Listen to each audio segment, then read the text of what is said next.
Oi, pessoal, boa tarde. A gente está começando aqui hoje mais uma atividade no Olho do Furacão, tá? Que é uma atividade do projeto de extensão Problematizes, né? Que a gente faz boletins de análise de conjuntura, faz vídeos com entrevistas, né? Com entrevistados, com pessoas convidadas para debaterem aqui com a gente sempre problemas pensados a partir da perspectiva da classe trabalhadora, tá? E aí hoje a professora Maria Malta vai falar agora um pouquinho para a gente por que a gente está convidando os movimentos sociais para falarem para a gente. Tudo bom, pessoal? Hoje a gente está abrindo finalmente, assim, uma coisa que era um desejo muito grande nosso de poder abrir essa conversa com os movimentos sociais, e a gente está abrindo em grande estilo, quase baile de gala, convidando, né, o Marciano Toledo do NPA, porque a gente está querendo muito trazer para dentro da universidade esse conhecimento que é desenvolvido dentro dos movimentos sociais a partir da prática, né, real de construção da luta política. E a gente acha que tanto os saberes quanto as questões que são desenvolvidas nesse espaço, elas vão enriquecendo, tem a possibilidade de vir enriquecendo a universidade, tanto do ponto de vista do ensino, quanto do ponto de vista da pesquisa, né, por meio dessas ações de extensão. Então, a gente pensa que a universidade só faz sentido quando ela é renovada permanentemente nesse contato. Então, a gente está aqui num momento especial. E por isso a gente convidou a Gleise, que é nossa estudante já mestre em História das Ciências Técnicas e Epistemologia, mas que tem uma longa trajetória aí de militância na área da questão alimentar, né? Já foi conselheira do Conselho e trabalhou por anos na campanha contra a fome. Então, para fazer aí essa recepção do Marciano e a gente poder fazer essa conversa com toda a pompa e circunstância que ela merece. Toda vez que a gente recebe esse luxo, né, de ter os movimentos sociais dentro da universidade, a gente tem que fazer bonito. Então, Gleise, a palavra é sua. Obrigada, Maria. Obrigada, Marciano, por você ter vindo hoje aqui conversar com a gente. Primeiro, a gente queria um pouco que você contasse, né, qual é a sua trajetória, quer dizer, como é que foi a sua trajetória pessoal, né, as suas representações nessa área, que é a área que você mais trabalha. A gente conhece um pouquinho, mas se você pudesse falar. Bom, então, bom dia, boa tarde, boa noite para todas e todos, né? Em primeiro lugar, eu quero agradecer o convite do Laboratório de Estudos Marxistas, né, para participar desse debate e poder contribuir com algumas discussões, né, trazendo, de uma certa maneira, algumas preocupações e também algumas esperanças, né, que a gente tem com relação a não só essa conjuntura doida que está aí, né, mas com relação a o que a gente tem que fazer, né, os desafios que a gente tem, né, e como que a gente pode avançar para lograr êxito nessas questões, né. Bom, eu sou lá do Rio Grande do Sul, né, minha família é da região da Campanha, ali perto, entre Bagé e Santa Maria, né, que é uma região numa serra, chama-se Serra do Sudeste, minifúndio, né, pequena agricultura ali, e meus avós eram meeiros, né, não tinham terras, então trabalhavam, produziam na terra de vizinhos e repartiam parte da produção, né. E com a crise do final dos anos 50, em 1960, eles foram para a cidade, então eu nasci, né, me criei na região metropolitana de Porto Alegre. Meu pai é alfaiate. Marciano desligou o som na hora que você falou meu pai é alfaiate. Ah, tá. Desculpa. Então, o meu pai é alfaiate, ainda hoje trabalha, né, então, com uma herança, né, muito forte ainda da cultura, dos hábitos, da vida do campo, a gente tentou se adaptar à vida urbana, né? Até hoje ainda meu pai ainda cria galinha, pato, né?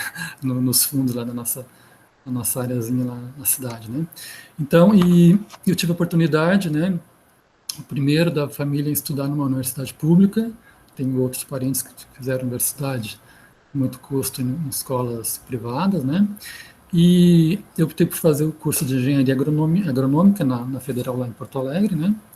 E a partir daí, dos processos, acabei me envolvendo no movimento estudantil lá e também na atividade de extensão universitária. Então foi, de certa maneira, a minha escola, né, de conhecer os movimentos sociais, entrar para uma área de acampamento, né, de luta pela reforma agrária, e também conhecer as dificuldades dos pequenos agricultores na região central do Brasil, e a partir também disso, a compreensão da diversidade que é uma instituição pública, a universidade, a sua função, o seu compromisso e também o que deixa a desejar no atendimento às demandas sociais, né? Há um esforço muito grande, como de vocês aqui, né?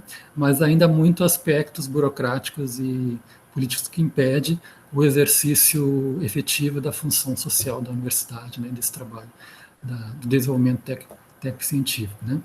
Bom, a partir daí, na minha forma, militei no movimento estudantil lá, eu fiquei alguns anos lá, também a Faculdade de Agronomia da URGS é um centro de excelência, né, no ensino das ciências agrárias, né, então muito atrelado também ao agronegócio, né, mas foi uma experiência muito interessante de vivenciar também a representação estudantil lá, e depois, conhecendo a diversidade que é o meio rural, também a periferia das cidades, né, conhecendo outras dinâmicas, né, do conhecimento. E eu tive a oportunidade, então, logo depois de formado, fazer um trabalho na Amazônia, vivenciei uma experiência em Roraima, né, conhecendo um outro mundo, aquilo lá, né, muito interessante e importante. E depois quando o MPA iniciou o primeiro trabalho de extensão e assistência técnica junto ao Ministério do Desenvolvimento Agrário, né, eu acabei sendo selecionado para desenvolver um trabalho de gestão do projeto e acabei atuando com uma equipe técnica também no estado de Goiás, né. Aquele primeiro projeto era o estado de Goiás, Bahia, Pernambuco e Piauí, e eu me detive mais ao estado de Goiás porque o recurso era muito reduzido, né. E a partir de então, nessa função, eu comecei a participar de espaços de debates internos e junto com a sociedade civil, no Ministério do Desenvolvimento Agrário, né? Primeiramente na área da extensão rural e depois no tema da agroecologia, e logo a seguir, isso foi 2004, 2005, né? O Brasil estava discutindo a primeira lei de biossegurança, né, sobre transgênicos e etc., né? Eu me envolvi nessa dinâmica, porque a gente precisava, não só do MPA, mas dos movimentos ali campesinos, alguém que acompanhasse e compreendesse melhor e pudesse trazer para um debate interno essas questões, né? Então, me envolvi nesse debate. A partir daí, já em 2006, o Brasil cedia a 8ª Conferência da Convenção da Diversidade Biológica, né?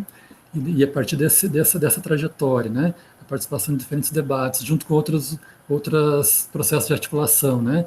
Naquele momento, a Articulação Nacional de Agroecologia, né? O FBSAM veio depois, né? O Fórum Brasileiro de Segurança, Soberania Alimentar e Nutricional veio depois, né? Então a gente começa a participar e compreender melhor essa dinâmica dos processos de negociação, de participação, e compreender que as relações internacionais são uma política pública tão importante quanto qualquer outra, né? E então vem daí, comecei a acompanhar a convenção, os debates na Comissão Técnica Nacional de Biossegurança, a CTN-Bio, né? Os debates sobre sementes, né? O MPA tem uma tradição no debate do resgate das sementes das variedades crioulas, né? Numa tentativa de busca de autonomia no sistema de produção de alimentos dos agricultores, né? Com a utilização de técnicas e princípios, né? Agroecológicos, né? Ou de base agroecológica, né? Então, nesse bojo que a Secretaria Nacional toma um outro pé, né, se qualifica para acompanhar alguns debates políticos, né, e tem uma incidência forte no parlamento, principalmente junto a alguns parlamentares da base no governo na época, né? Que também foram eleitos pela nossa base de diferentes estados, né? Então a gente começa a compreender melhor, né, o que naquele momento ainda era, em 2004, uma discussão, uma disputa de hegemonia política, não. E com o passar do tempo a gente viu que não era uma disputa e era um jogo, né, um jogo político bem planejado, bem articulado, né, naquela discussão de conciliar, o discurso de conciliação de classes não se efetivava, né? A intenção não era essa, né? Então, alcançar algum avanço, né, na redução dos desequilíbrios sociais, das desigualdades sociais, né? Mas de mãos dadas com o agronegócio, o que a gente vem chamar depois de as grandes corporações da elite brasileira e internacional no país, né? Isso se vê mais claramente nos dias de hoje, né? Então, para finalizar, eu acabei tendo a oportunidade de fazer um curso de pós-graduação a nível de maestria na Espanha, em agroecologia, né? Contribuiu muito, né?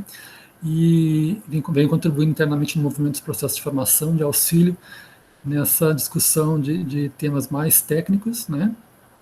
Ou técnico-científicos, no sentido de poder fortalecer também toda a prática, os conhecimentos das comunidades, né, que é uma diversidade muito grande na nossa base, assim como outros movimentos, dos conhecimentos tradicionais e da prática, né.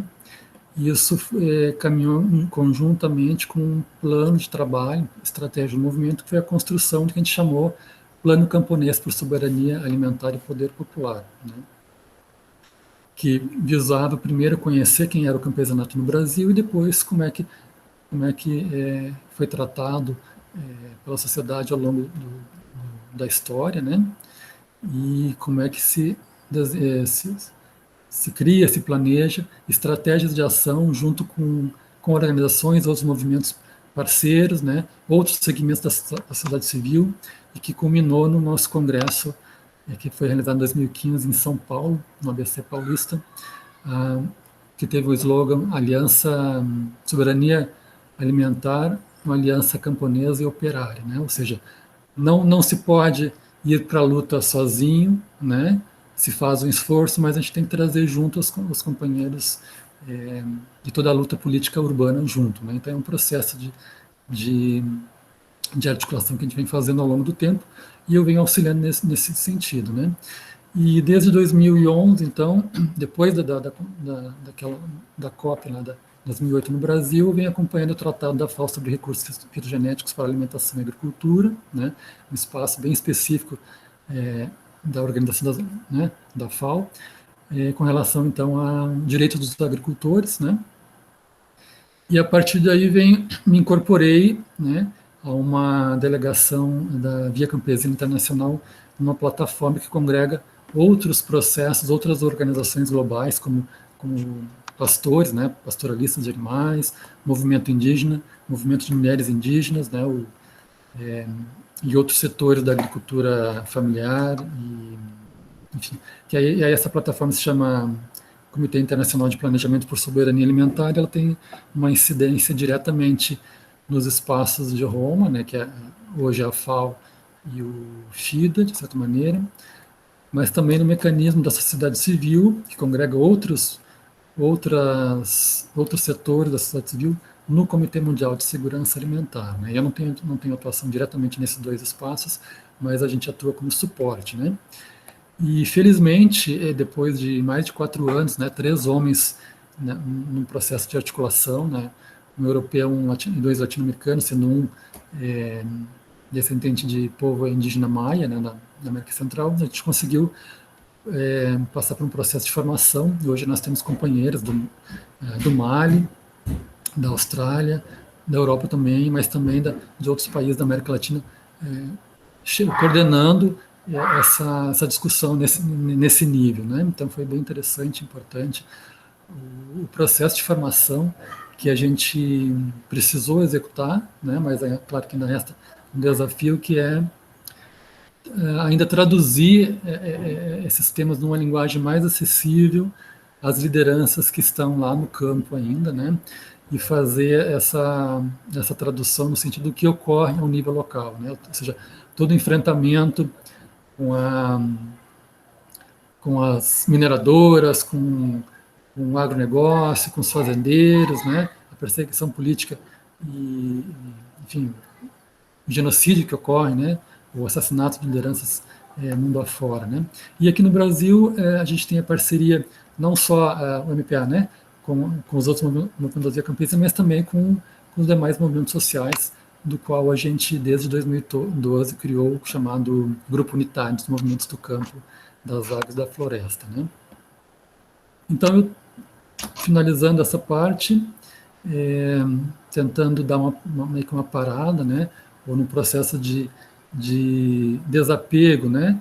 No sentido de formar outras pessoas, para ir assumindo algumas tarefas, eu consegui tirar um tempo para me qualificar melhor, né, na universidade. Eu escolhi esse programa, né, porque no debate internacional a gente precisa conhecer melhor, não só resgatar o que está o que está invisibilizado, né, de todas as iniciativas e concepções de ciência, né, as outras cosmovisões, mas também compreender para onde que vai essa ciência que desenvolve um aparato tecnológico, né, que está à mercê de um processo, me fogem palavras agora, do controle mais forte e, diria até, sem saída, né, de um controle social, e para não dizer também militar, né,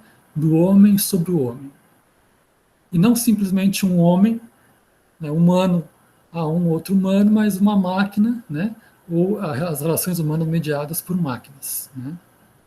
E aí, bom, tem uma série de outras questões que eu podia falar, né, então estou trabalhando, então, o valor dos conhecimentos tradicionais, o que, não sei se vou chegar lá, mas o que a gente pode e precisa ainda de conservar para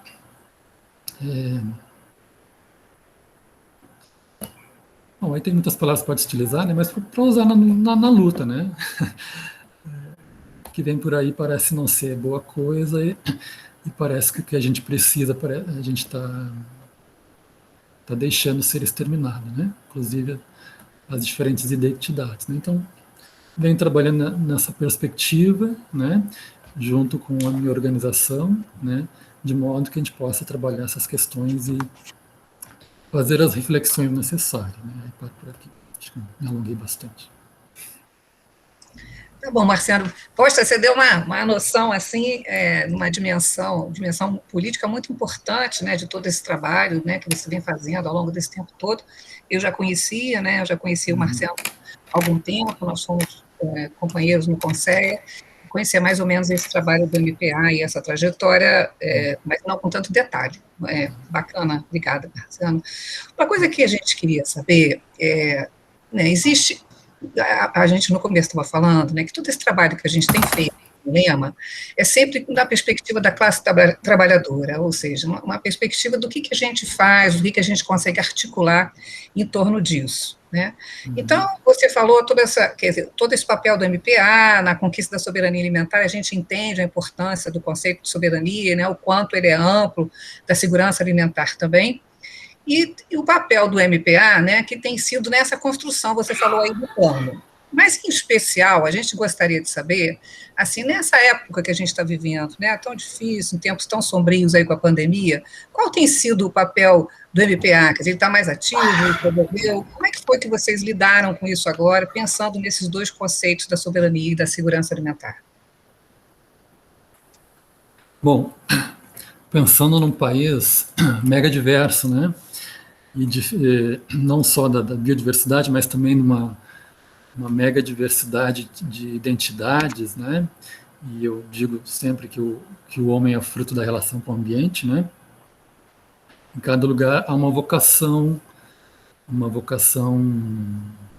cultural no sentido da produção de alimentos, né? Das estratégias diferenciadas de ocupação do território e de conservação, né? E a gente já há algum tempo a gente tinha discutido muito sobre essas vocações regionais ou locais, né?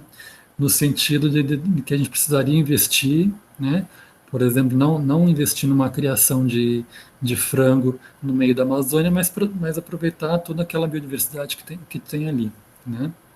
Então foram definidas algumas estratégias de produção e comercialização no sentido de obtenção de renda que pudesse aqueles agricultores, aquelas agricultoras, né, que vivem naquele lugar terem uma vida digna, né, e a gente atuou muito no sentido da implementação de políticas públicas nos últimos, não nos anos recentes, né, mas de 2003 para cá, a gente atuou muito na implementação de políticas públicas e num processo de diálogo na formulação de muitas políticas públicas, né. E na falta desse processo, nós nos voltamos, né, porque nesse processo a gente também cometeu muitos erros, né, e um deles foi não trabalhar a formação política continuada ou de uma forma mais adequada no sentido de compreender a realidade, o que a realidade traz para os jovens, por exemplo, mas também para os agricultores de mais idade, né? Que às vezes, por mais que tenha uma linha política de trabalho, as condições efetivas elas não se concretizam ao nível local, né? E com a chegada da pandemia, então nós temos, quer dizer com isso que nós ainda temos um que o outro agricultor em algum lugar do sul que ainda planta soja transgênica, né?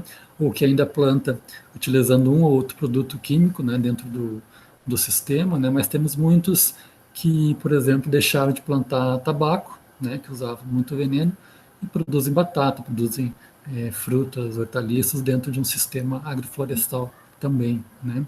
Então foi um processo dinâmico, por alguns momentos conflituoso, né?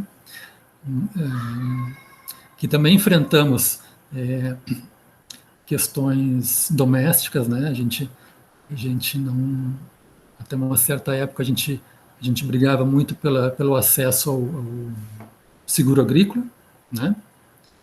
Dentro do plano de custeio agrícola também, né? E depois a gente foi percebendo que isso fazia parte do sistema e que não contemplava as nossas demandas, né? E que a gente precisava tratar de diferentes questões, inclusive a questão da violência doméstica, né, na família, por exemplo. E com o tempo também passamos a trabalhar outras questões ligadas às diferentes identidades dentro do campesinato e também outras questões que até então eram, não que deixaram de ser, né, tabu, que é a questão GLBT. Mudou de sigla, já não consigo acompanhar, né? A questão GLBT, né? Então, a gente vem ao longo do trabalho, né, do processo, trabalhando essas questões. E quando chega a pandemia, nós já tínhamos vivenciado diferentes processos, por exemplo, de agroindustrialização, né, da cana, por exemplo, dentro de um processo de diversificação do sistema de produção.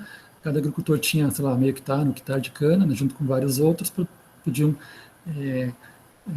produzir álcool para o seu uso próprio, uma cachaça, um açúcar mascavo para comercialização, né?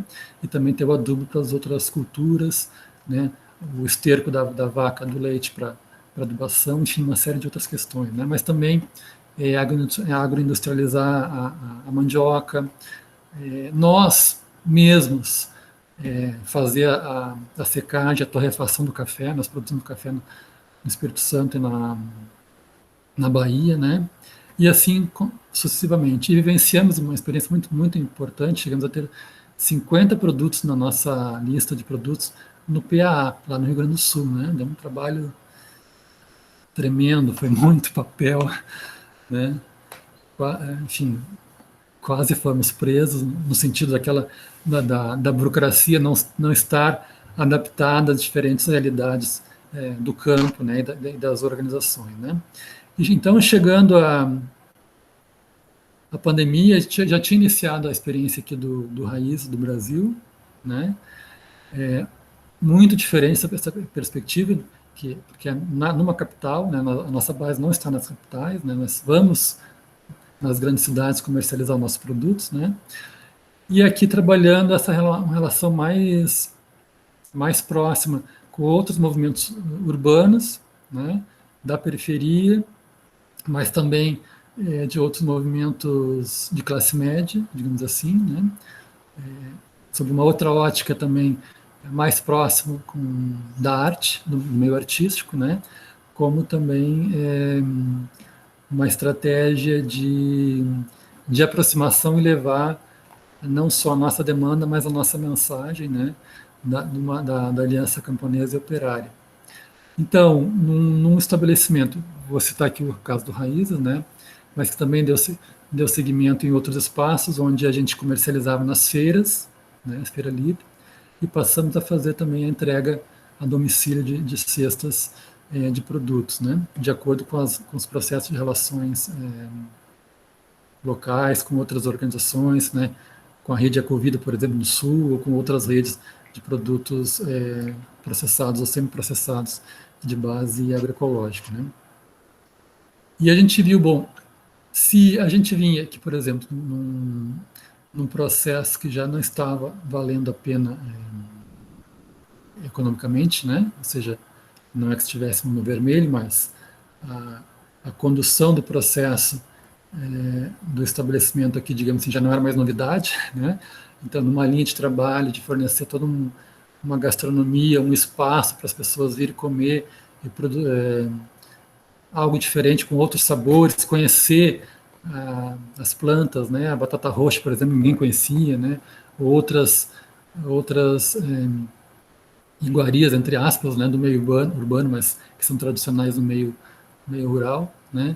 E associado isso a uma música regional, ou artistas, né, que vinham compartilhar a sua arte, né, valorizando, ou mesmo nos espaços de debate político que a gente promoveu aqui, por exemplo, saraus temáticos, né, lembro que uma vez teve uma sarau em homenagem a alguns países, a Cuba, né, então tinha morrita, ou seja, tinha uma carga cultural muito forte, né, e bem diversa, no sentido de oferecer um espaço onde as pessoas se sentissem bem, né. Eu lembro que em muitos momentos a criançada corria por aqui, né, fazia aquela algazarra, porque no seu cotidiano elas não tinham espaço em casa, né, ou viviam presas no apartamento, né. E com o fechamento do Raízes, né, desse espaço, a gente viu como alternativa o oferecimento, né, de uma outra maneira, alimentos saudáveis para as pessoas que estavam presas, trancadas em casa, né, não se arriscassem a sair para a rua, a comprar qualquer coisa por aí, né, e a gente viu como uma alternativa também de autossustentação do espaço, mas não só do espaço, mas também da nossa base de agricultores que nos fornecem, né. Isso foi muito interessante, essa experiência, porque de uma média de 30 cestas semanais, a gente passou ali de início de março até final de maio, início de junho, a quase 400 cestas semanais, né? Então isso promoveu um processo de auto-organizativo muito importante e ainda não vivenciado por nós, né? Então a gente acabou constituindo uma brigada de trabalho, né, que dividiu o seu tempo não só na montagem das cestas, né, no trato desses produtos, desses alimentos, né, para ser entregue, mas também em processo de formação política, porque estávamos uma equipe de 10, 12 pessoas isoladas, trancadas aqui, né, com contato só no portão, ali uma pessoa que ficava com uma roupa, ainda fica, né, com a roupa de astronauta ali, mediando as pessoas ali para o distanciamento, anotando os pedidos, enquanto a gente fica organizando a cesta ali nas feiras, né. Então, um processo muito, muito interessante que isso deu, mais do que uma dinâmica, deu uma vida, né, uma movimentação de esperança para aqueles agricultores que vendiam semanalmente, sei lá, 20 alfaces, 30 couves, sei lá o que mais, né, possibilitou a geração de uma renda que sustentasse essas famílias e também o acesso às famílias urbanas, né, a alimentos de qualidade, né. Então, de uma certa maneira, de uma forma geral, a nossa estratégia, junto com uma leitura da conjuntura, né, a gente previu, né, que logo no início de março, quando a gente vinha acompanhando os noticiários, em processo de articulação e discussão com vários especialistas, a gente viu que a coisa ia ficar feia, como se mostrou, né, e que a gente precisava se qualificar para atender essa demanda que ia crescer como cresceu, né. Então, hoje a gente já tem essa experiência aqui no Raiz sendo replicada em 2 espaços, né, em Salvador e numa cidade grande do interior do Piauí, né. Temos uma Raiz do Brasil que tinha aquela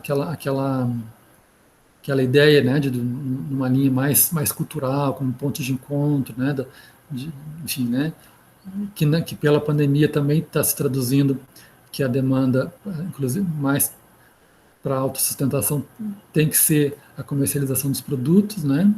E lá no Piauí já se foi direto pelo processo de comercialização e oferecimento de uma diversidade de produtos, né?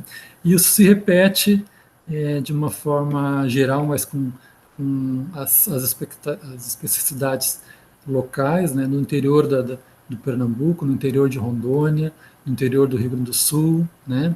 Do Paraná, onde a gente tem uma cooperativa também que produz polpa de frutas e outras coisas, né? Então, em cada região, né? No Espírito Santo, lá em São Gabriel da Palha, a gente tem um mercado popular, que é uma outra experiência de comercialização, né? De oferecimento de uma diversidade de produtos da agricultura familiar e camponesa, numa região que só tem café lá, né?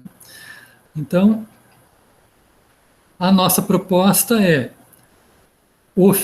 organizar os agricultores, né, para uma produção de produtos de qualidade e ofertar para a população, né. Inicialmente a gente fez isso com os mais próximos, né, mas já conseguimos avançar para a periferia, né. Não sei te dizer agora exatamente quantas favelas ou quantos bairros a gente atende, né, mas acho que chega a 50 localidades dentro do município do Rio de Janeiro, né? E assim, claro, não tão expressivo em outras regiões, mas atendendo junto com diferentes parceiros, né, que financiam a nossa campanha Mutirão contra a Fome, né? Esses dias eu disse expus uma reunião de um outro grupo da qual eu faço parte, que eu esqueci de falar que também acompanha o debate das mudanças do clima, né? Qual é o problema nosso hoje? É fome, né? Os organismos internacionais não falam essa palavra, eles falam má nutrição, obesidade, né, desnutrição, mas não falam fome. Mas é essa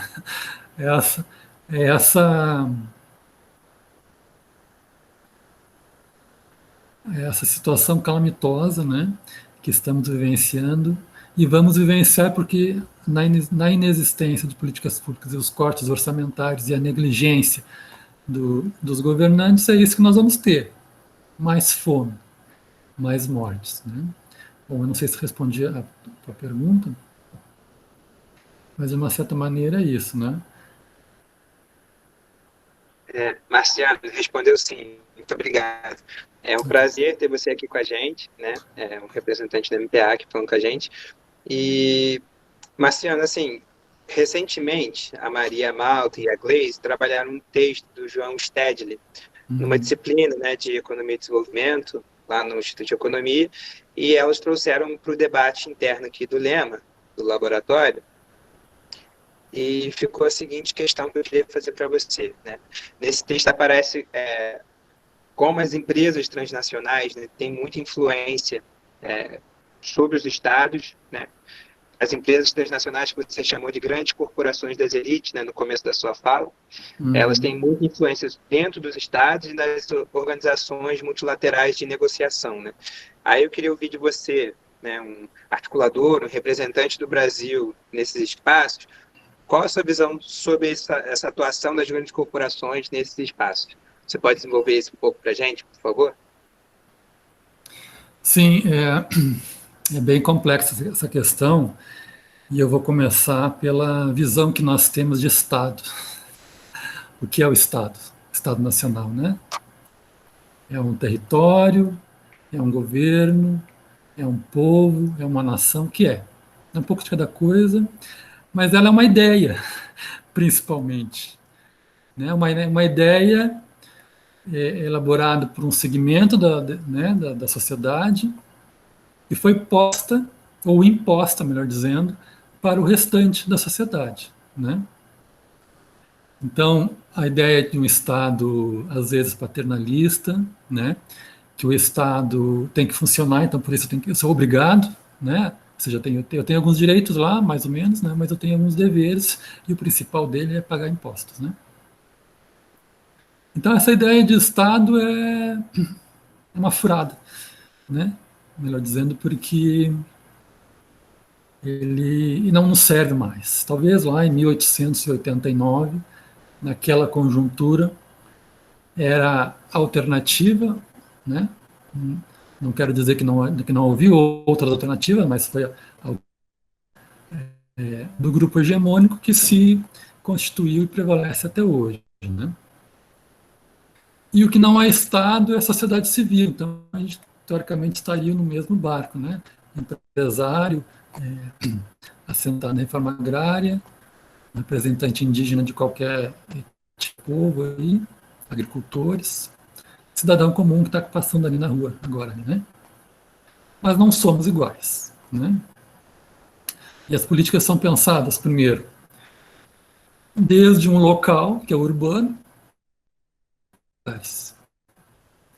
que é o campo, é o meio da floresta, a área ribeirinha, a costa, né? As diferentes populações. Então, a ideia de Estado é pensada deste lugar e os outros têm que se adequar a isto. Né? Então, aquele ditado popular, né? Quem paga a banda escolhe a música, é isso que se vê no principal multilateral global, que é as Nações Unidas. Né? A Organização das Nações Unidas foi criada com uma ideia, né, de redução das desigualdades. Né? Foi criada a Declaração dos Direitos do Homem, né, que tem mais de 70 anos, né? E o objetivo de ter paz. Uma grande mentira, né? Porque os estados nacionais não são iguais. Né? Cada um tem o direito a um voto. Né? Mas, se o meu delegado que está me representando lá aceitar suborno, ele não vai fazer a minha defesa, ele vai fazer a defesa para quem ele se vendeu, né? Ao preço que ele se vendeu. Né? Isso é que se vê hoje. Né? Se conta uma história, ou uma história, né, melhor dizendo, e a gente acredita nela. Né? Então eu digo que são corporações, porque hoje esses setores, eles não têm uma sede fixa. Tem um endereço lá na rua, Avenida Rio Branco, número 80, aqui no centro do Rio, né? Wall Street. Pode ter um endereço em qualquer parte do mundo. Mas ele não defende os interesses daquele local. Né? O interesse dos acionistas. Né? Então, por exemplo, nós temos hoje, financiando o cultivo de dendê, né? Desmata uma grande parte da região Amazônia e cultivo dendê, ou palma africana, né, nos países de língua espanhola, para produção de óleo vegetal. Né? Tem financiamento do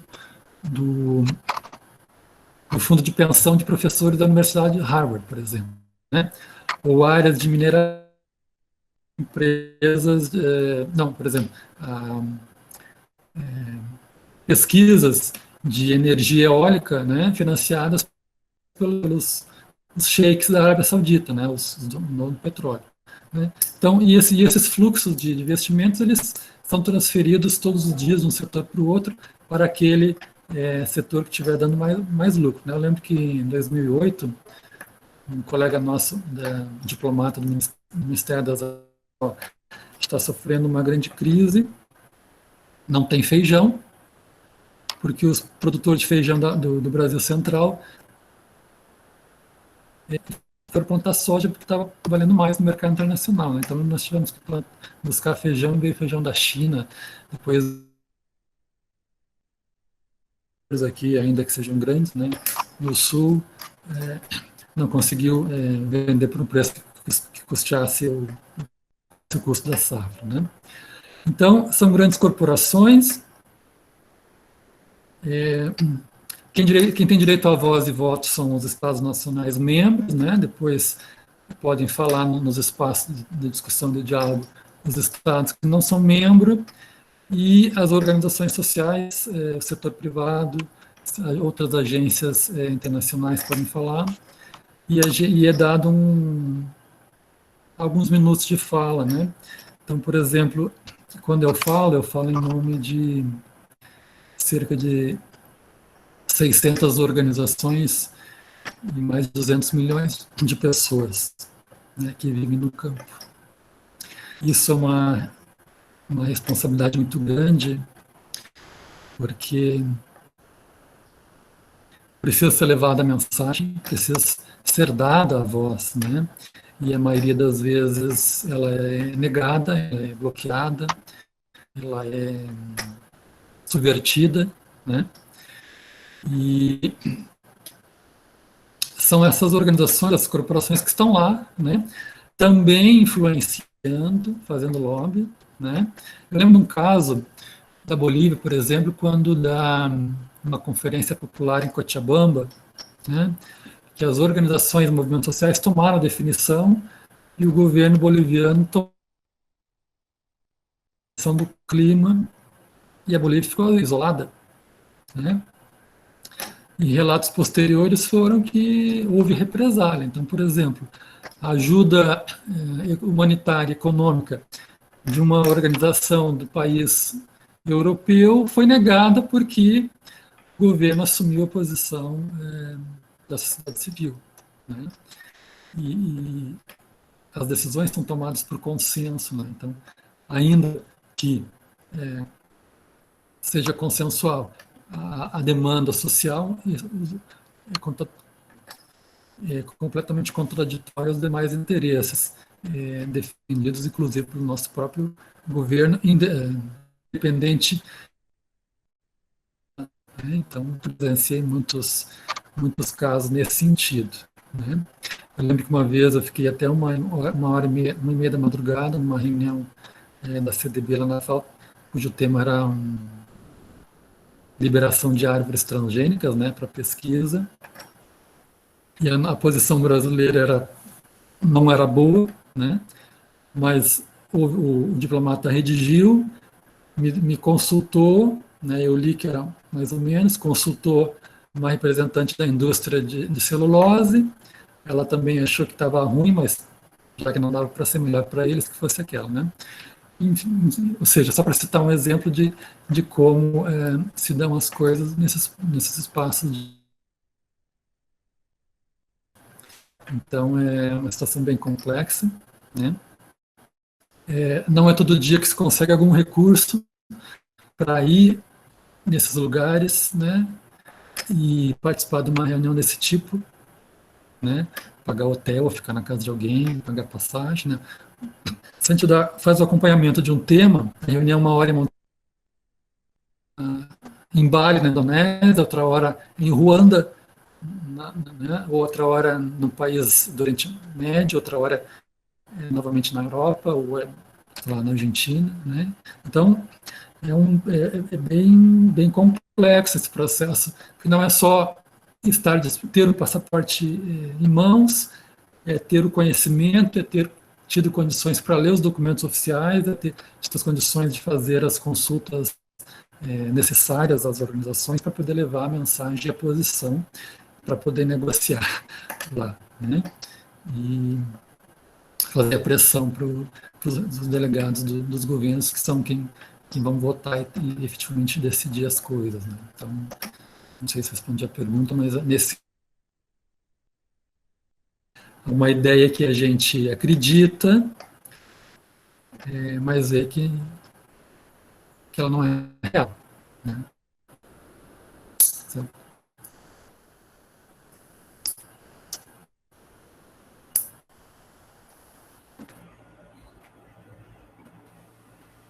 Marciano, a conexão, a sua, para mim, pelo menos, está dando umas travadinhas.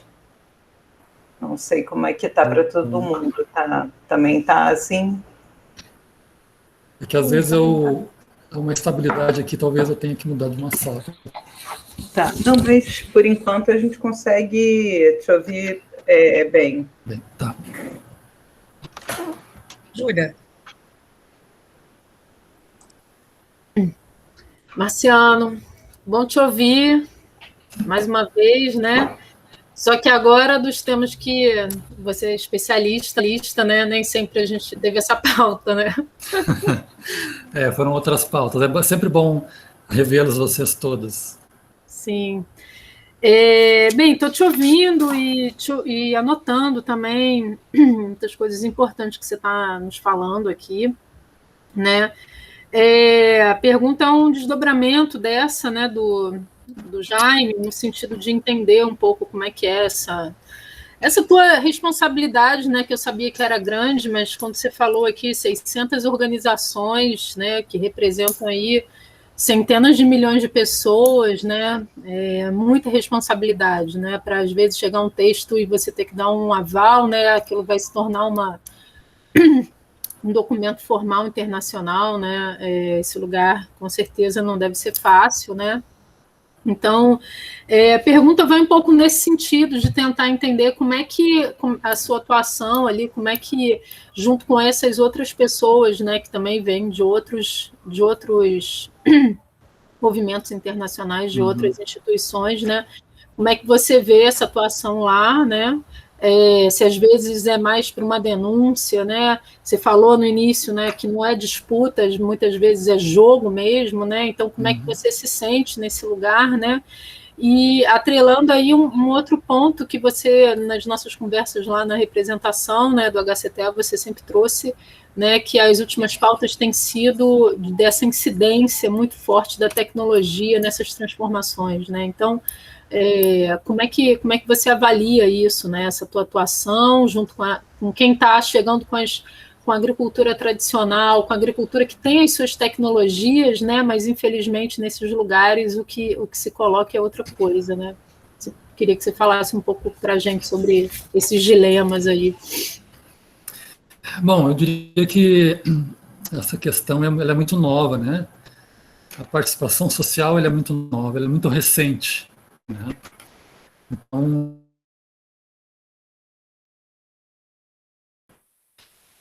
que a gente, de certa maneira, começou a conhecer e aprender nesses espaços, né? A estar, a sentir, a fazer a leitura dos olhares, né? Tentar interpretar as falas, né?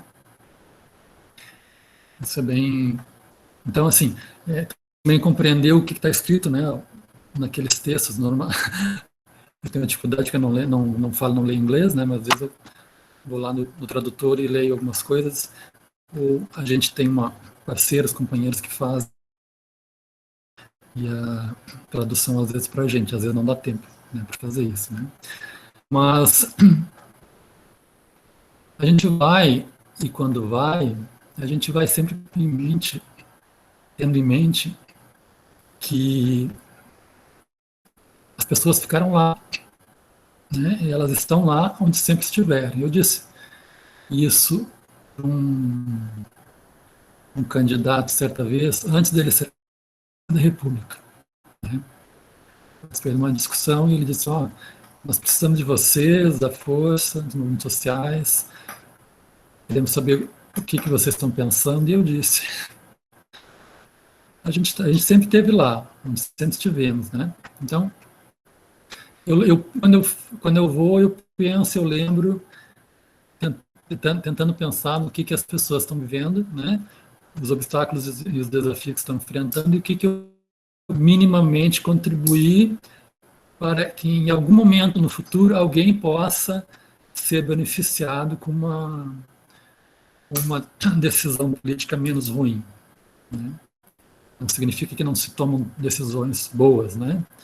Mas entre a tomada da decisão e a chegada da política pública, né, até as pessoas, é uma distância e um tempo muito muito grande, né? E a gente vai aprendendo, né? Como se comportar, observar e se relacionar com os outros atores que estão ali, né? Nós temos tem muita gente de garra, de fibra que está lá lutando, né? Que é muito cansativo, ele é estressante. Eu às vezes tenho que quando fazia fala, me segurava para não levantar e não dar morro na cara de alguém, né? Porque precisa precisa ser diplomático e precisa mostrar para aquelas pessoas que estão lá representando países e governos, né? Que eles não escutam, eles não ouvem, eles não conhecem seu próprio povo, né? E eu tenho que dizer isso para eles e dizer que a gente está lá para contribuir também. Porque muitas das vezes, muitos países, muitos representantes, os estados estão falidos, né?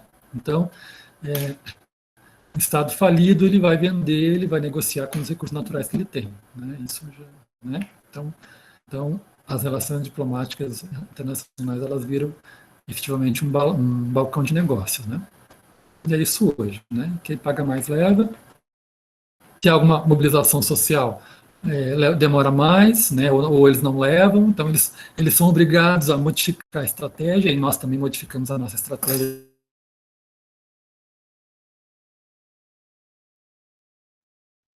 aqui, né, e mundo afora também.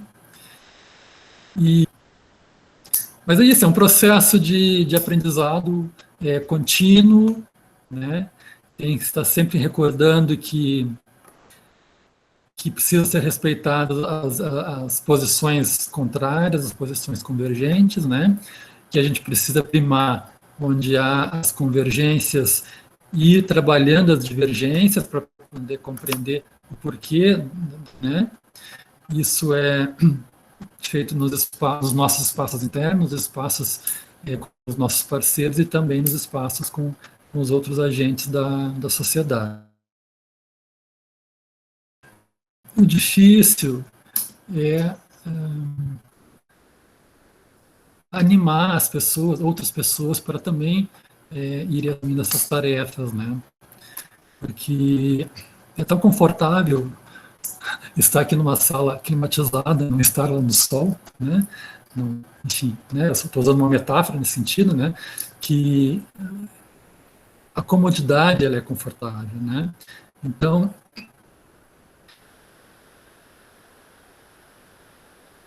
que passar por muitos momentos frustrantes, isso faz parte da vida, né? Mas então eu prefiro ficar aqui onde eu estou, né? No meu local, né? Enfrentar esses atores que eu já conheço, né? Do que conhecer o novo, né? Então acho que esse é um dos desafios, né? Para além das questões mais da contribuição do que está escrito no papel, né? Um desafio também é trazer para internamente para as organizações que tal tema hoje não está no enfrentamento do dia, não está na ordem do dia, mas que a gente precisa se preparar porque amanhã vai estar na ordem do dia e se não ter condições de fazer o enfrentamento necessário, de fazer a resistência necessária, né? Então acho que essa é um dos problemas, né, a serem enfrentados, né? Pôr na ordem do dia o problema que vai estar no futuro, né? Nos prepararmos, né? Eu não sei se eu respondi a tua pergunta, Júlia.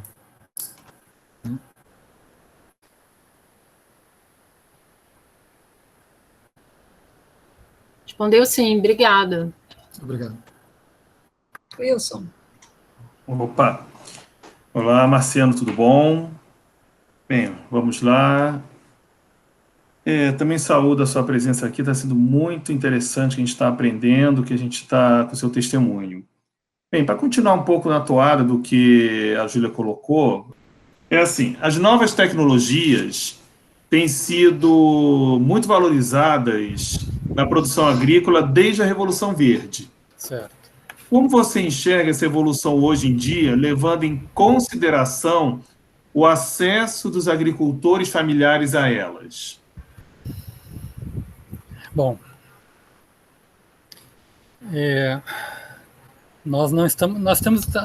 eu poderia dizer que nós temos acesso a parte dessa tecnologia, né? Então, por exemplo, a telefonia móvel, né? É um meio de comunicação, instrumento, né? Mas outros exemplos de produtos dessa tecnologia a gente não tem acesso, até porque a grande maioria das novidades elas ainda estão em processo de implementação, de elaboração, de definição em quais setores ou regiões geográficas que vão ser implementadas, né? Então, por exemplo, nas regiões de produção em massa do agronegócio, né, de commodities, nós já temos lá tratores automatizados, computatorizados, sendo manejados virtualmente, né?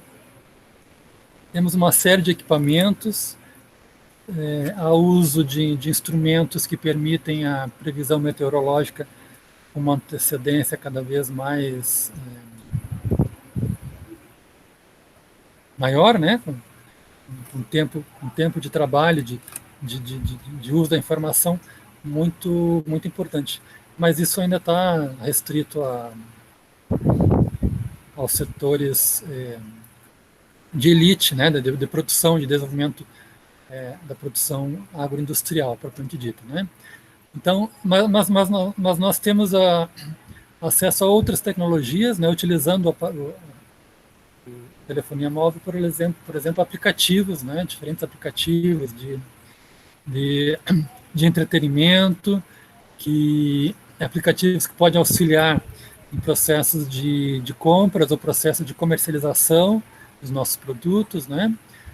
Acesso a algumas informações, mas, por exemplo, acesso a informações pessoais, nós não temos acesso, né? Então, por exemplo, nossos agricultores, nas nossas comunidades, nas nossas regiões, informações sobre a produção, sobre comercialização, outros processos que envolvem a nossa produção agrícola, ou seja, nós não temos acesso à base de dados sobre a produção, sobre processos de logística, por exemplo, ou mesmo acesso a informações que podem nos auxiliar à formulação dos preços dos nossos produtos.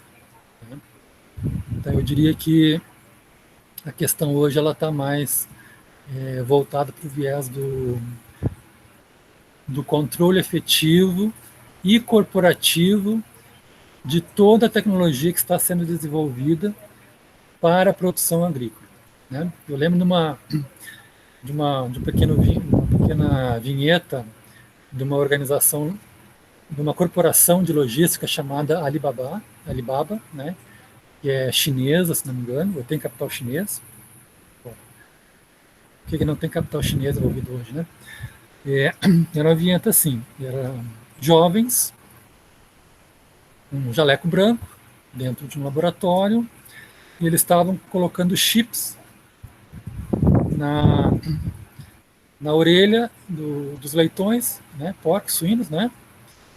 E ali tinha um sensor que detectava se o animal estava com fome, se ele estava estressado, se ele estava cansado, com sono, etc., né? E também detectava se ele estava acometido de alguma doença, algum mal-estar, né, que prejudicasse o ganho de peso dele, né? Porco, galinha, e boi e vaca ganham peso, né, para a produção de carne, né?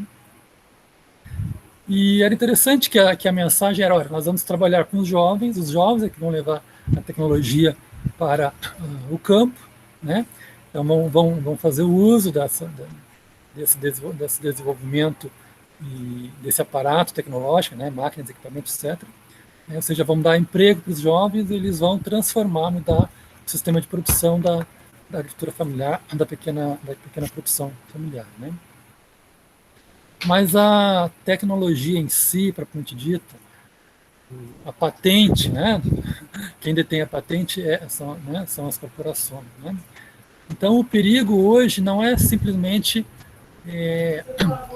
um setor corporativo deter a patente de uma inovação tecnológica, de um equipamento, de uma vacina, seja animal ou humana, né?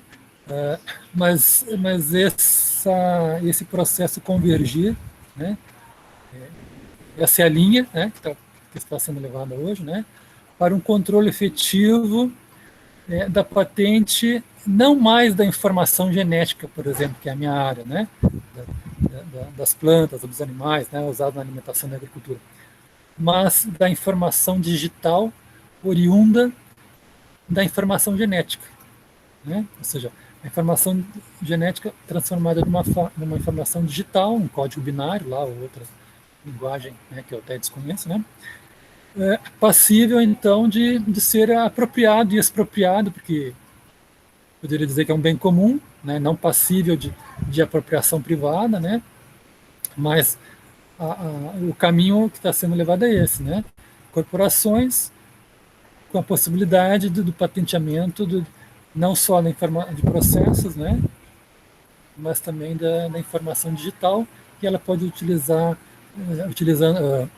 uma biotecnologia qualquer e criar, por exemplo, parte do sequenciamento genético de um micro-organismo de uma forma artificial no laboratório, né? Isso já está acontecendo, né? Já temos isso. Mas o perigo é quando o objeto do trabalho for o humano, o ser humano, né? Bom, é antiético. Até que ponto é ético, até que ponto é preciso fazer uso de um bem comum transformado em privado para se desenvolver uma vacina. Falando em vacina Covid hoje, né? Se a gente for olhar as exigências da Pfizer, elas são absurdas, né? Em termos do uso dos bens comuns né, para se chegar até um produto vacina de marca Pfizer, né? Então, nós não temos acesso a isso. Sequer nós temos acesso, por exemplo, a informações do que temos de inovação tecnológica da pesquisa pública, né? Nós não temos acesso. A gente conhece, né, quando alguém diz que alguém participou do processo e denuncia, não, esse produto que está no mercado teve participação da Embrapa, da pesquisa, né, da Empresa Brasileira de Pesquisa Agropecuária, ou da Fiocruz, né, enfim, ou de uma outra empresa ou instituição de pesquisa, universidade, a própria UFRJ, né, quando tem participação. Quando não, bom, não. O que a gente conhece, né, o cidadão comum, seja urbano, seja do meio rural, é uma marca, né, que alguém detém, que não é pública, né. Eu falo isso no sentido, por exemplo, de ter uma planta medicinal chamada popularmente erva baleeira. Ela é um ótimo anti-inflamatório, né? E ela está na costa brasileira, desde o Rio Grande do Sul até, acho que aqui perto do sul do estado do Rio de Janeiro. E um laboratório brasileiro obteve a informação do uso popular da planta e criou um anti-inflamatório, está aí no mercado e não pagou repartição de benefícios para ninguém até o momento, né? Bom, estou falando de uma planta. O Brasil é mega diverso, tem milhares de plantas, milhares de micro-organismos, são não sei quantas bactérias, leveduras utilizadas, né? Enfim, fungos utilizados na agricultura e na produção de alimentos, né? Bom, o sistema agroalimentar mundial hoje ele está à mercê de ser controlado por um pequeno grupo de corporações que estão se fundindo, né, um setor com o outro, ou um setor assistindo no outro, né, causando enormes impactos ambientais e sociais, né? E, em contraposição a isso, os agricultores estão lá todo dia, né, fazendo inovações também, né, resgatando tecnologia utilizada né, por seus familiares, ancestrais, ou, enfim, né? E existem outras milhares de coisas da qual nós desconhecemos, né? porque não compreendemos e muitas vezes não queremos compreender essas outras visões de mundo, outras formas de relação do humano com o que a gente chama ambiente, né? Da qual, se a gente for verificar, né, tiver a condição de verificar, pode ser uma alternativa a resolver milhares de problemas, pensando que nós sequer conhecemos 10% do nosso próprio potencial cerebral, né? Então tem um montão de coisa aí que está se perdendo, e eu lembro que um biólogo disse uma vez que, bom, é importante conservar a Amazônia porque sequer nós conseguimos ler o que temos ali, né? Mas à medida que se consegue, tem condição de fazer a leitura, né? Ler o que está ali, a floresta em pé, né? Não precisamos mais ter a floresta em pé, né? Essa já está codificada em códigos, né? Podemos replicar, reproduzir e criar coisas novas no laboratório. Então, esse é o grande perigo do desenvolvimento tecnológico, né? Da qual, se nós não estamos lá, né? Nós, sociedade civil, né? Nesses espaços de tomada de decisão, social comum, né? Nós temos responsabilidades comuns, precisamos ter. Precisamos exercitar essas responsabilidades, né? Eu fecho para isso. Ô, Marciana, deixa eu pegar carona aí nesse raciocínio, que minha pergunta tem a ver com isso, né? Deixa eu tenho que abrir a câmera também. Eu fico aqui, fiquei ouvindo você falar, e a pergunta do Wilson tem muito a ver com uma questão que para a gente é importante, que é qual é o sentido da tecnologia, né? Para onde que ela está nos levando? E eu fico pensando que essa proposta da agroecologia, a proposta de produzir comida de verdade, que não destrua o planeta, que leve em consideração a saúde dos seres humanos, que tenha conteúdo nutricional verdadeiro e que não tenha veneno dentro, né? É uma proposta que coloca na frente não o preço ou o lucro, né? Mas a relação entre os seres humanos, a relação dos seres humanos com o planeta. Mas sempre fica aquela pergunta, né, de será que com essas tecnologias a gente consegue produzir alimento para os 6 bilhões de seres humanos que tem vivendo na Terra hoje? Porque, assim, sempre a gente ouve essa pergunta. Eu estou muito convencida que sim, porque a gente produz muita porcaria, né, em quantidades gigantescas, que acaba sendo muito lixo. Mas eu queria muito ouvir de você eu queria que você me convencesse que sim, né? E o que vocês têm pensado, na verdade, sobre isso, né? Como seria um padrão tecnológico que colocasse, para garantir a comida de 6 bilhões, que colocasse na frente esse interesse da saúde humana e da saúde do planeta? Bom, é uma ótima pergunta, Maria. Bom, são todas muito boas perguntas, né? Mas essa me leva a duas questões. Primeiro, sim, não há dúvida alguma, nós fazemos isso todos os dias. É possível. E não são 6, são 8 bilhões de pessoas. A questão é que de hoje para amanhã as condições efetivas elas mudam, né? De hoje para amanhã vamos ter alguns 1.000 hectares de árvores no chão, vamos ter alguns bilhões de litros de águas contaminadas, enfim, vamos ter outras condições, né? Então a questão sim, é possível dentro de um limite de condições para se continuar fazendo o que a gente sempre fez, né? Bom, nos anos 70 era 70 milhões em ação, hoje aqui nós já estamos 210, 212 milhões, né, no Brasil, né? Então, a população vai continuar crescendo, a necessidade de água potável e dos outros elementos para a existência humana, elas vão aumentar também, até o limite. Né?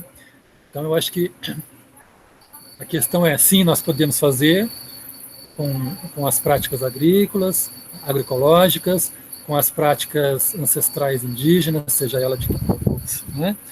Com todo cuidado com o ambiente, tratando os animais, a floresta, né? A terra, o solo como parte de nós mesmos, porque é isso que nós somos, né? Nós somos parte deles e eles são parte de cada um de nós também, enquanto indivíduos e enquanto coletivo também, né? O limite é, bom, até que ponto isso é possível e até que ponto isso é suficiente. Aí eu entro na questão da tecnologia. Eu, pelo que eu li, pelo que eu vi, pelo que eu, né, eu vi, ou pelo que eu vi, ouvi e li, nós estamos chegando num momento que isso não vai ser mais suficiente. Mas o que é o não ser suficiente? É as pessoas não terem condições de plantar, né, utilizando essas práticas agroecológicas, ou de cuidado com a natureza, cuidado consigo mesmo, né? Ou é o limite da gente não querer saber que algo ruim está muito próximo, né? Ou que pode estar mais próximo de mim, de cada um de nós. Amanhã, não na semana que vem. Entende? Então, esse é um dos grandes desafios. E o outro é, bom, tomando consciência de que algum problema vai ser muito ruim amanhã e não na próxima semana, como é que eu me preparo para isso? Bom, eu preciso me associar, eu preciso conhecer, eu preciso empurrar algumas portas, abrir algumas portas, nós precisamos fazer isso. Né? Então, bom, como é que a gente está fazendo isso? A gente não está fazendo bem isso. A gente está acreditando que o que a gente tem, o que a gente está fazendo é suficiente. Bom, a gente está atendendo, sei lá, 400 cestas, mas são não sei quantos milhões na região metropolitana do Rio de Janeiro, são 218 milhões de população brasileira, são 8 bilhões de pessoas no planeta. Né? E ainda assim, quem está produzindo também está passando fome em muitos lugares. Né? Também não tem as condições necessárias para produzir o excedente, para comercializar. Ou vende o que devia estar comendo, está vendendo e está comendo menos. Né? Então, tem uma série de questões que estão em... Bom, se eu conseguir acessar um equipamento, uma máquina que permite um menor esforço físico na produção, bom, a gente vem fazendo isso já há uns 200 anos aí. Mas hoje, quanto é que custa acessar um equipamento? Né? Ele custa bem mais. Né? Só olhando a noticiária, a gente vê hoje que os países não desenvolvidos, ou países pobres, está sendo cobrado um preço bem superior ao valor cobrado aos países desenvolvidos para acessar a vacina, para qualquer uma das vacinas aí que não são públicas, para combater a Covid. Então, em que momento, em que situação que essas questões se apresentam? Cada vez mais numa situação tão desigual quanto no momento anterior. Né? Então, a minha fala pode estar sendo no sentido desanimador, preocupante, porque né? E talvez eu não esteja primando fazer uma fala mais animadora, no sentido, não, olha,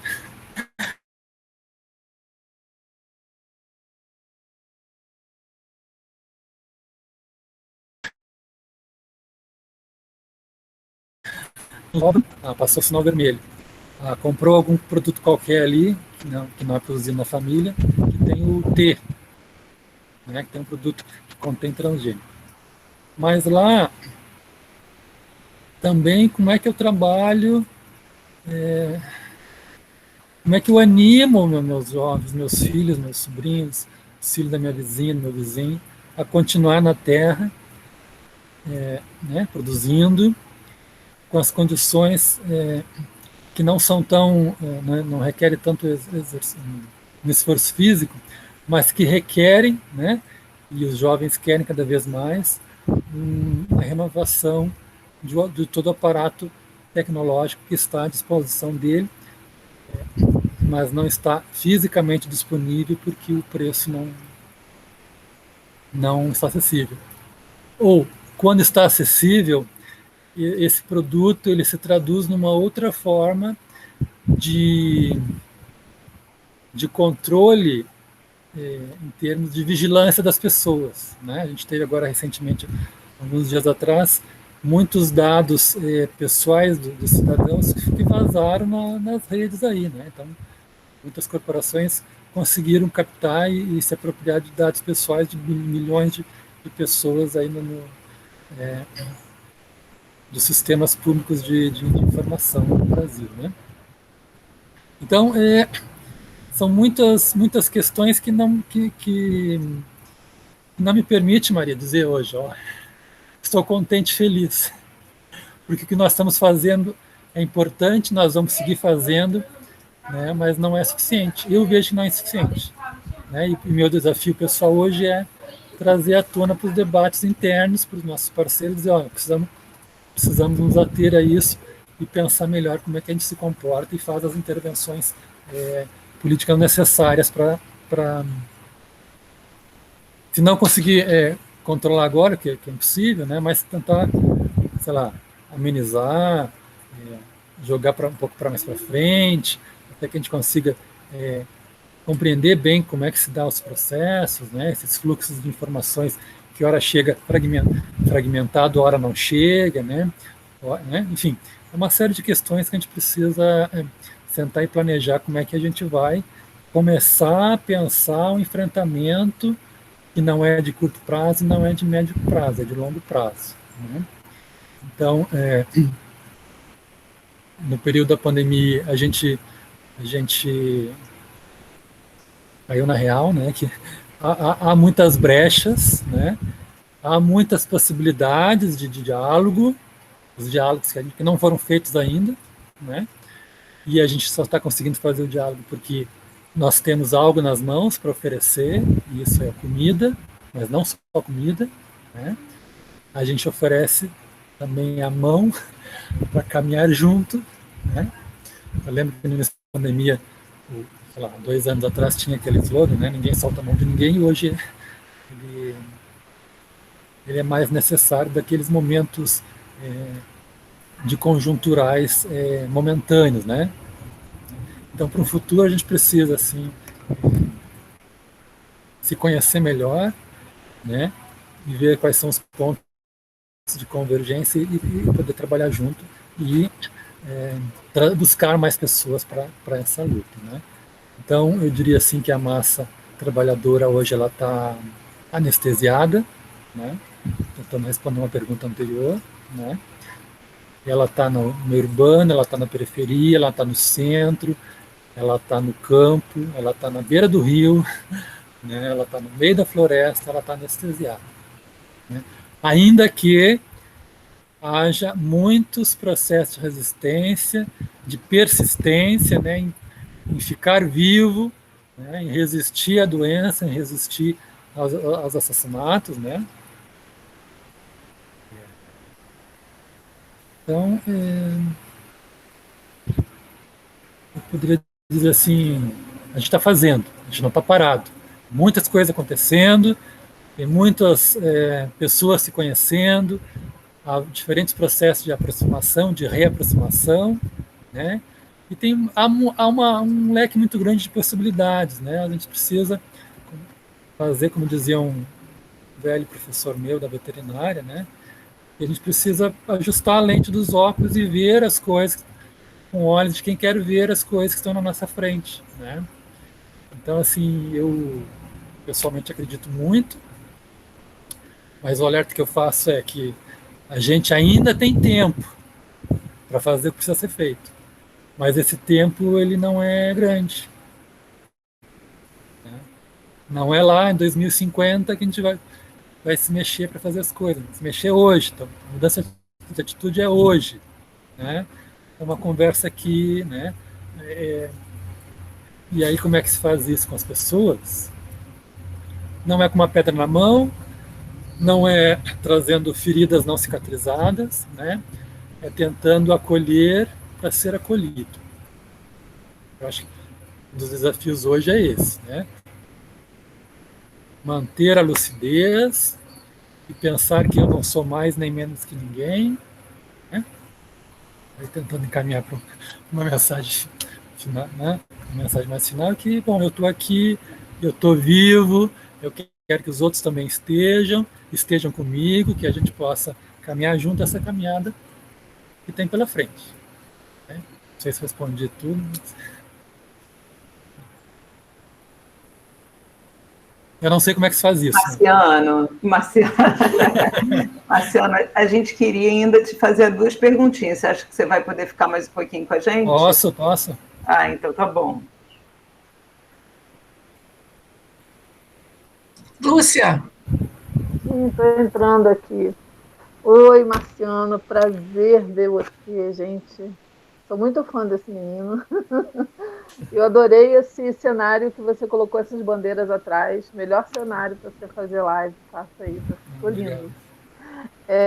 Bem, mas vamos lá. Então, você falou uma coisa que me chamou a atenção e eu vou dizer por quê. Porque minha família é do campo, né? São produtores também. E você falou uma coisa muito importante. Você falou, quem produz passa fome.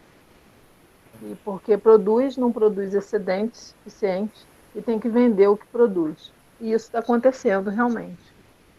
Além do problema que eles estão passando de... Lá tem cooperativa e tudo, onde eles moram, São José do Vale do Rio Preto, mas tem essa dificuldade. Mas eu queria perguntar para você o seguinte, dado esse cenário da pandemia, você já falou um pouco sobre isso, mas como é que realmente assim, afetou? Como é que afetou? Se afetou a produção e a vida mesmo dos agricultores, pequenos agricultores, na questão da produção, do escoamento, da venda e da própria subsistência.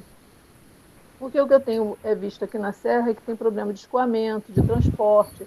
Por exemplo, quando as cidades fecham, como aconteceu em Petrópolis, que teve lockdown, eles não puderam trazer os alimentos para cá. Aí, quer dizer, os grandes produtores conseguem, os pequenos ficam embarreirados, enfim, tem uma dificuldade mesmo de distribuição.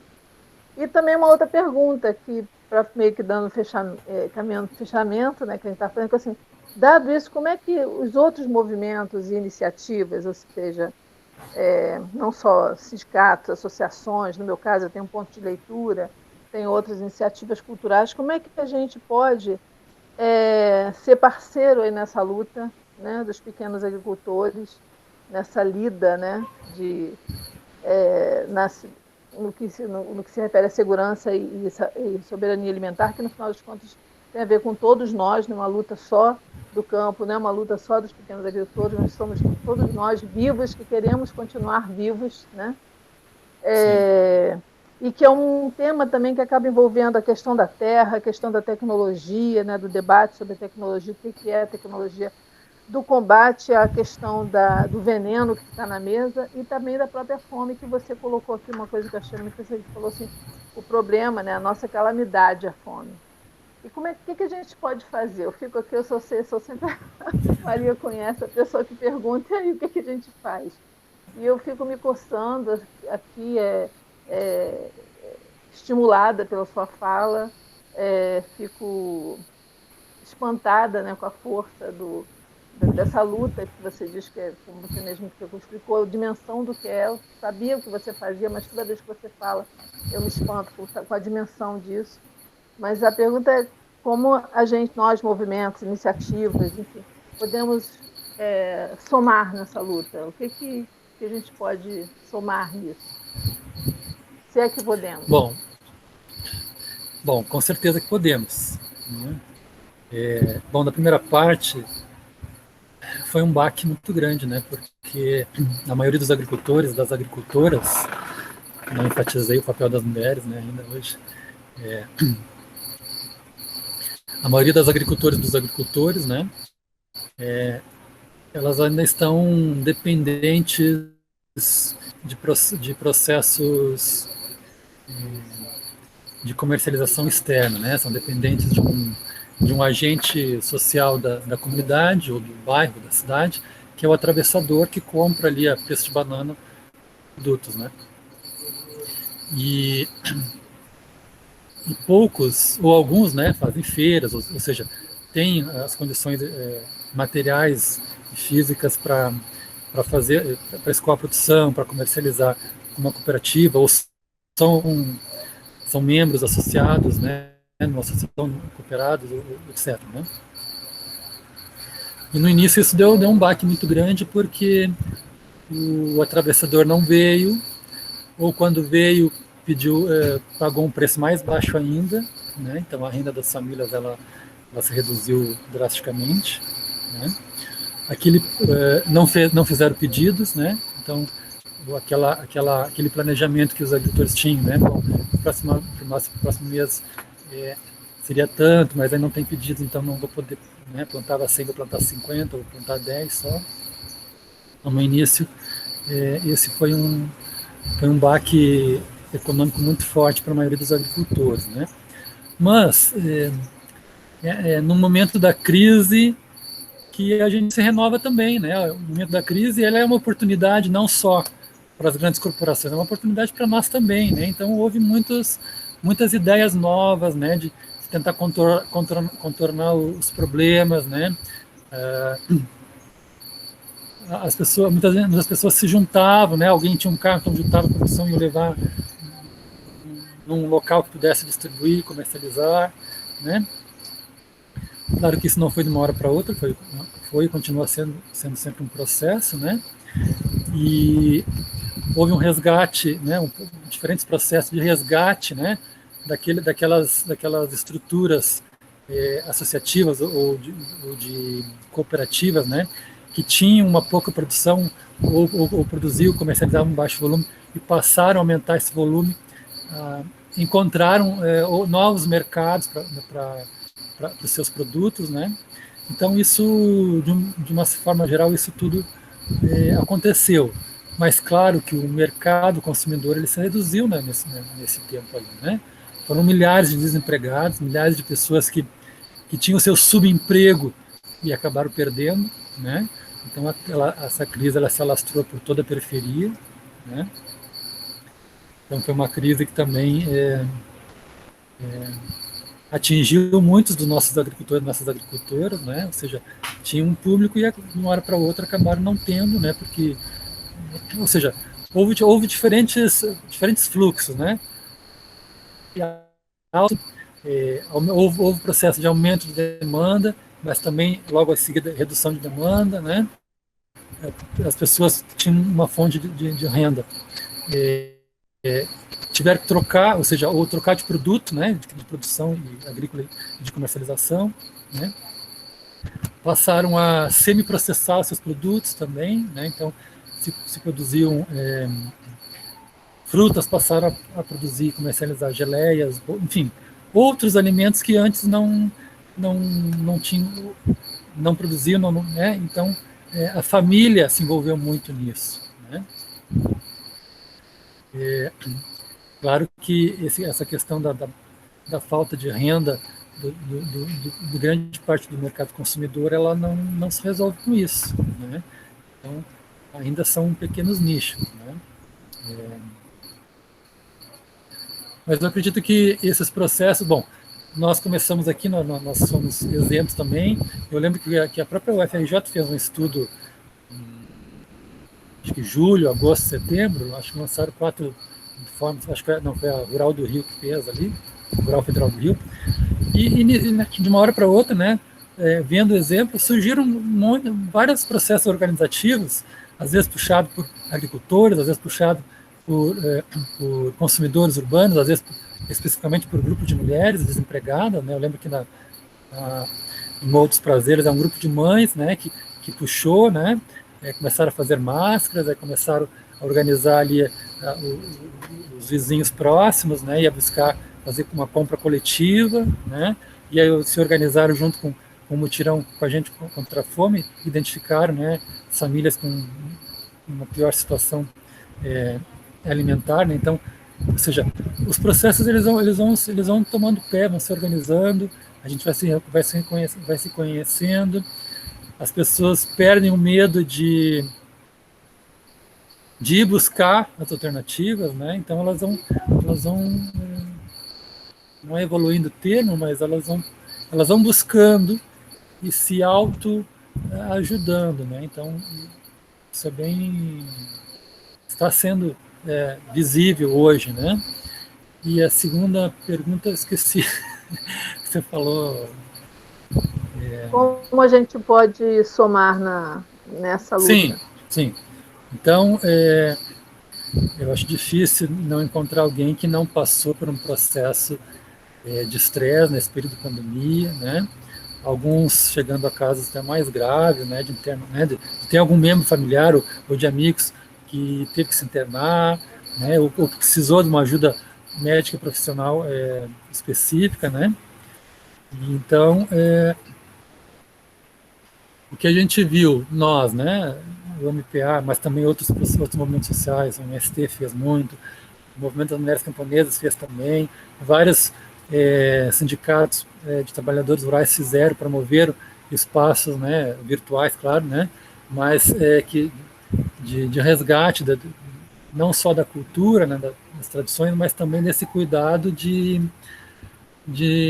das pessoas não ficarem só trancadas vendo de TV na internet, ou seja lá o que for, mas também momentos de interação, de discussão, de debate, com temas específicos, com públicos específicos, né? Eu lembro que agora para a próxima semana, 8 de março, vai chover a programação das mulheres, né, de interação com diferentes temas, né, e isso aconteceu, né? E muito disso pela mística, né? Nós trabalhamos muito com a mística, né? Não só a leitura de um poema, algum texto mais político, digamos assim, né? Mas desse resgate do cuidado com a saúde mental, né? Isso continua sendo e vai ser muito importante daqui para frente também, né? E acho que uma questão que a gente pode trabalhar é o escambo, né? Uma prática milenar aí, né? Eu tenho um pão, tenho uma ferramenta, eu tenho um poema para ler, a gente se troca, né? Então, acho que esses espaços a gente tem construído e podemos fortalecer as relações nesse sentido, né? Tem gente que não tem nada físico para dar, né? Mas ela vai escutar, ela pode falar de uma experiência de vida, né? Ou seja, há tanta coisa para compartilhar, né? A gente tem tanta coisa, né? Então, eu acho que assim, não é algo esperançoso, né, que possa vir algum dia acontecer. Não, a gente está fazendo. A gente pode continuar fazendo, a gente precisa continuar fazendo, né? A gente está fazendo isso agora, né? Também, né? E diria assim, bom, eu sei que o teu espaço está aberto, o espaço aqui está aberto, a gente ainda está avaliando como é que a gente vai reabrir, né? Se vamos reabrir, mesmo, acho que não vai dar para reabrir nos mesmos moldes, né? Primeiro pela questão de segurança, né? Não só nossa, mas de todos, né? Mas a gente também está pensando em inovações, como é que a gente vai trabalhar não só essa questão do alimento, mas também a questão da cultura, do resgate das raízes, né? Desse dinamismo, né? Que não é só coisa da moda de viola lá do tempo do EPA, mas o que a gurizada está fazendo agora, né? É o funk, né? São outras expressões culturais que a gente precisa dar visibilidade e da voz, né? Então isso tudo está por fazer e a gente precisa fazer junto, né? Vamos aí. Muito bom, muito bom. Marciano, obrigado. Eu queria fazer uma última pergunta, tá? Aproveitar aqui o espaço. Estou aprendendo bastante com as falas, com as perguntas também. Eu queria perguntar o seguinte: queria saber qual é a visão do MPA, a tua visão, né? Você coloca a preocupação do MPA com a questão da alimentação, você falou que não se discute fome, né? Em muitos das instituições de negociação e tudo mais, não se discute a palavra fome, né? E eu sei que o MPA está preocupado com a alimentação, está preocupado com as condições de trabalho desses pequenos agricultores. Eu queria saber qual é a posição do MPA, qual a tua posição sobre a conexão, né, desse problema da fome, das condições de trabalho com a distribuição de terra no Brasil, se você pode falar um pouco disso, né? Porque também, assim, não foi debatido até aqui muito sobre isso, queria saber se você vê alguma conexão disso, né? Se você pode desenvolver um pouco para a gente. Direto. Bom, primeiro que a questão do alimento, ele não é só só palavras bonitas, né? Não é só um discurso, ele é prática viva, né? Mas ele também é um instrumento, né? É um instrumento de organização, e ele requer um método organizativo, né? Ele requer também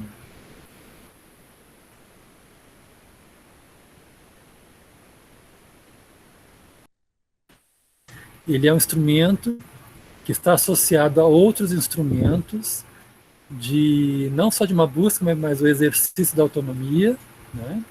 Não só autonomia alimentar, mas autonomia num amplo mais, no sentido mais amplo, né? Instrumento para a conquista do que a gente chama de poder popular, né? O empoderamento das pessoas, o empoderamento no sentido de que não é o indivíduo, mas é o coletivo que vai lograr um êxito nessa trajetória de luta, né? No caso nosso dos pequenos agricultores, mas numa luta que ela é associada aos sem terra, ao sem teto, ao sem trabalho, ao sem emprego, né? Ou seja, é uma soma, né? Então, o alimento, ele é um instrumento de diálogo, ele não é um instrumento de troca, né? Tu fica com o que eu tenho, de troca no sentido de que eu vou me livrar do que eu tenho, né? Mas é no sentido de troca do que é o que eu tenho que oferecer, né? E do que os outros têm a oferecer, né? Nós, por característica de origem, pequenos agricultores que temos terra, né? Ou tínhamos até, né? A família tinha porque as crianças cresceram, né? E hoje são adultos e já não há terra para dividir entre os membros da família, né? Então, a gente também exercitou a prática de luta pela terra, né? Logramos algumas áreas na Bahia, né?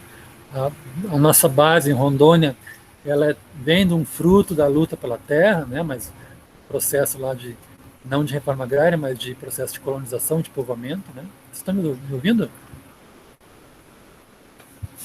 Sim, estamos ouvindo bem. Eu achei que eu tinha caído de novo. Mas esse Brasil é enorme. É um dos países mais grandes do mundo, tem uma potência enorme no futuro do planeta, né? Então, a luta pela terra, ela precisa ser retomada. Não é que ela tenha... Ela parou no sentido de que os espaços de diálogo eles se fecharam, né? A gente precisa encontrar outros espaços de diálogo. E esse diálogo não é só com os governantes, não é só com a classe dominante, né? Esse é um espaço de diálogo com o meu vizinho, com o que eu poderia dizer assim, bom, como é que eu dialogo isso com o fascista do meu irmão, né? Entre aspas, né?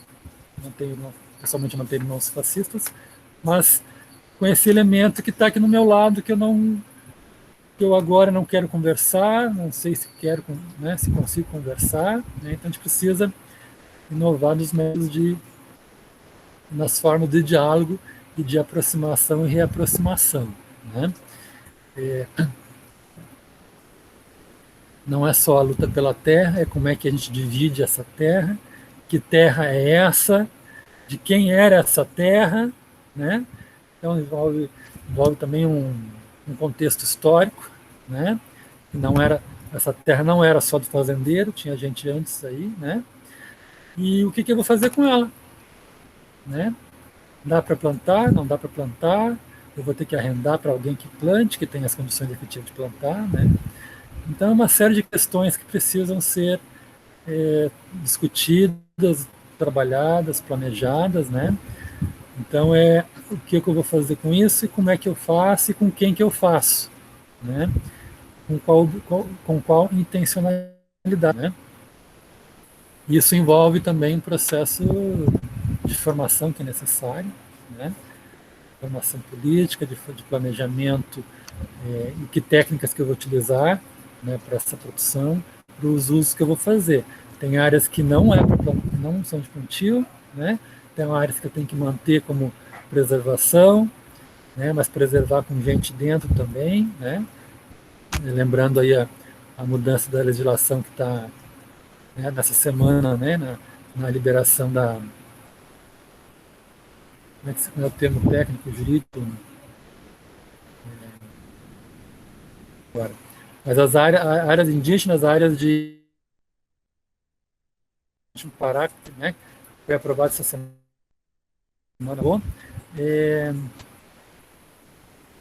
para ceder para o capital privado, né? Então essa propaganda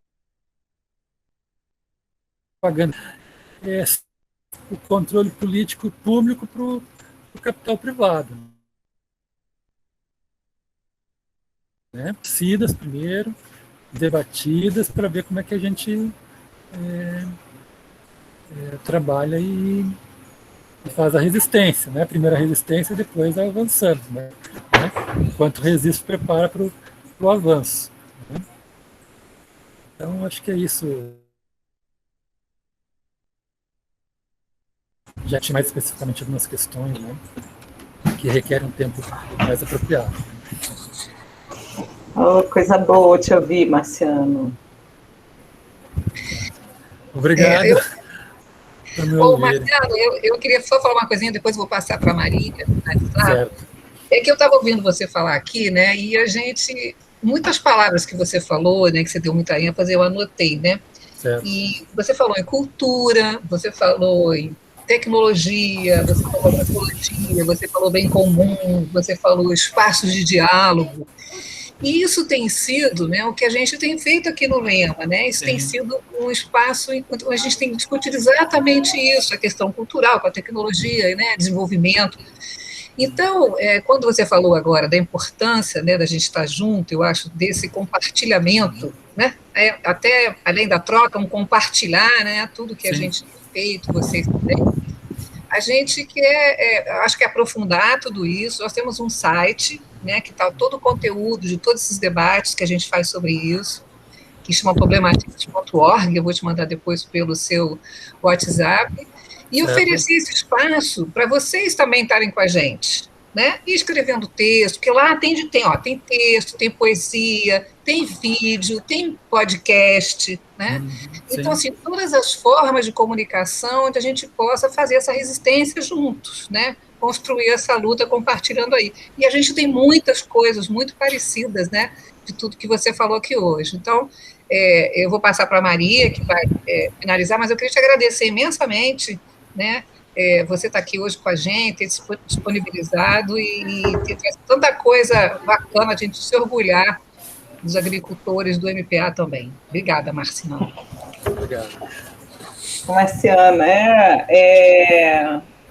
para a gente foi muito bom, né, ter essa conversa com você, estrear assim, as nossas conversas com movimentos sociais com você e com o MPA, por essa articulação que a Gleise chamou a atenção, ter a Gleise orientando a gente aí nesse estudo para fazer uma boa conversa com você, e aí abrir essas portas para a gente trabalhar junto mesmo, e a gente pensar nesses desdobramentos, na especialização, no mestrado, no doutorado, com essas temáticas todas aí que a gente conversou, acho que vai ser uma animação para nós, né? Acho que vai ser bom a gente construir junto. Tem uma turma nova, tem uma turma bem experiente. Aí a gente se junta aí e faz. Vamos fazer um caldinho de raízes do Brasil junto. Mandioca não vai faltar em Yami, né? Mas enfim. E muitas outras coisas, claro, né? Não, dizer assim, ó, esse período de pandemia nos pegou todo mundo desprevenido, né? Como eu disse, também foi uma oportunidade de inovar. A gente teve que ressignificar muitas coisas, né? E uma delas foi mexer com esse bichinho aqui, essa máquina, né? Falar através de máquinas, né? E matar saudades assim também, né? Então, continua sendo um processo, um momento de muito trabalho, né? A gente resgatou espaços que estavam desativados há muito tempo, né? A gente transformou uma ideia muito arcaica, entre aspas, que era um coletivo de produção, a gente transformou em um coletivo de soberania alimentar, né? Para tratar disso tudo e de um monte de outras coisas que a gente nem sequer imaginava que tinha que tratar quando começou, né? Então, as pessoas se renovaram, as pessoas... a gente não está tendo tempo para fazer muitas coisas, né? Mas diria assim que não foi por falta de não querer, né? Que a gente não fez outras coisas, né? A gente quer fazer muitas coisas, a gente quer levar vocês para conhecer as experiências, a gente quer conhecer as experiências diversas que vocês têm, a gente quer dialogar sobre o que a gente tem pensado, sobre os desafios que a gente tem, né? A gente acredita que vocês podem contribuir bastante, né? E dizer que... Eu sei porque, mas eu acho que eu ficou mais calminho. Eu acho que é o Miguel ali, né? Dizer para vocês que é sempre uma satisfação. É o Pedro. Que é sempre uma satisfação, né? É sempre uma satisfação estar com vocês, né? E que é muito importante ter não só a parceria, mas a amizade de vocês, né? Cada um tem uma trajetória de vida, tem uma trajetória de vida em comum, né? Essas experiências, elas são muito ricas e eu não só eu, mas o MPA pensa que a gente pode trabalhar e compartilhar muitas coisas e construir muitas coisas sólidas, né? E dizer que há muitas carências, né? Em diferentes sentidos, né? E que a gente acredita que num trabalho coletivo, né? Em conjunto, a gente pode suprir essas carências, criar outras, né? As coisas se renovam, né? Mas que elas não sejam as mesmas, né? A gente comete muitos erros, né?